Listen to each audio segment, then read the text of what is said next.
नमस्कार मैत्रिणींनो, निहा की रसोईमध्ये तुमचं स्वागत आहे. आज आपण करणार आहोत मकर संक्रांती स्पेशल तिळगुळाची पोळी. एका पॅनमध्ये 2 वाटी तीळ घेतले आहेत. हे तीळ आता आपल्याला छानपैकी भाजून घ्यायचे आहेत. गॅसची फ्लेम लो टू मीडियम ठेवायची आहे आणि याला सतत हलवत राहायचे आहे. तीळ अजिबात करपून द्यायचे नाहीयेत आणि शक्यतो बिना पॉलिशचे तीळ घ्यायचे आहेत. हे बघा, आता इथे हे तीळ व्यवस्थित भाजून झाले आहेत. भाजलेले तीळ आता एका मिक्सिंग जारमध्ये काढून घेऊया.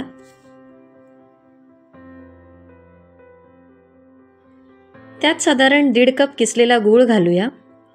साधारण 2 वाटी तीळ असतील तर 1.5 वाटी गूळ आपल्याला लागतो.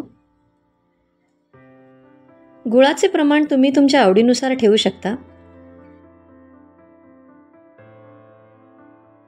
त्यानंतर यामध्ये 2 चमचे भाजलेला शेंगदाण्याचा कूट घालायचा आहे आणि आता सर्व मिश्रण व्यवस्थितपणे मिक्सरमध्ये बारीक करून घेऊया. इथे आपल्याला फाईन पावडर करायची नाहीये, थोडंसं दरदरीत हे मिश्रण राहिलं पाहिजे. हे बघा, अशा प्रकारे.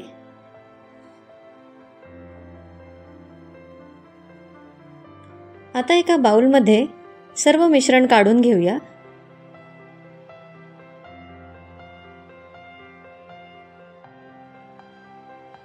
अशा प्रकारे तीळ पोळीचे सारण आपले तयार झाले आहे. आता यामध्ये 1 चमचा वेलची पावडर घालून घेऊया व मिश्रण पुन्हा एकदा व्यवस्थित एकजीव करून घेऊया.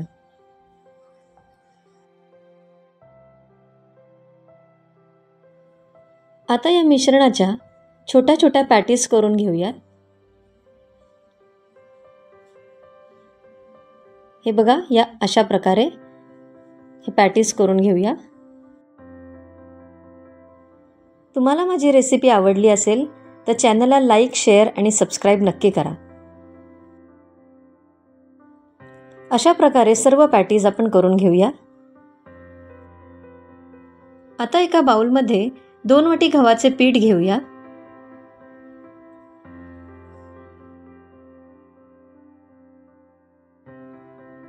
एक चमचा तेल आणि चवीपुरते मीठ घालून घेऊया आणि कणिक व्यवस्थितपणे मळून घेऊया.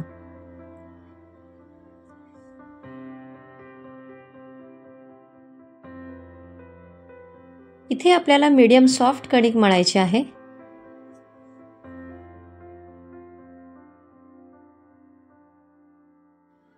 अशा प्रकारे कणिक आपली मळून झाली आहे.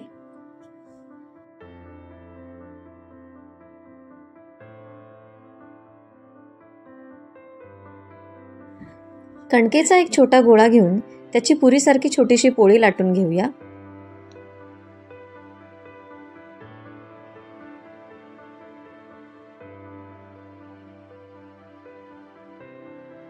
सारणाची पॅटी मधोमध ठेवून कणिक व्यवस्थित सर्व बाजूने बंद करून घेऊया.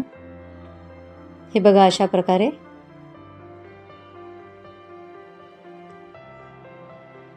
आणि पोळी दोन्ही साईडनी व्यवस्थितपणे लाटून घेऊया.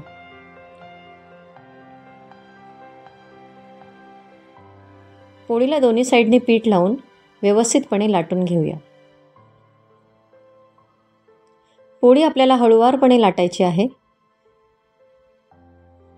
जेणेकरून सारण सर्वत्र ठिकाणी पसरलं जाईल.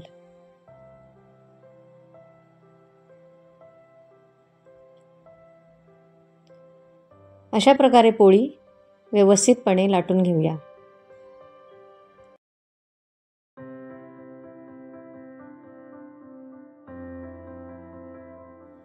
पोळी आपली लाटून झाली आहे.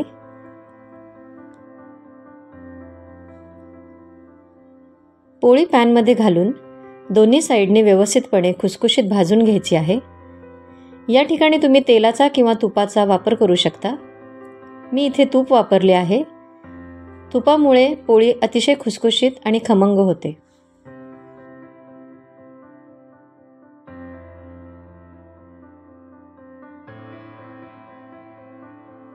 गॅसची फ्लेम मीडियम लो ठेवून पोळी दोन्ही बाजूंनी व्यवस्थितपणे भाजून घेऊया. अशा प्रकारे आपली तिळगुळाची पोळी तयार आहे.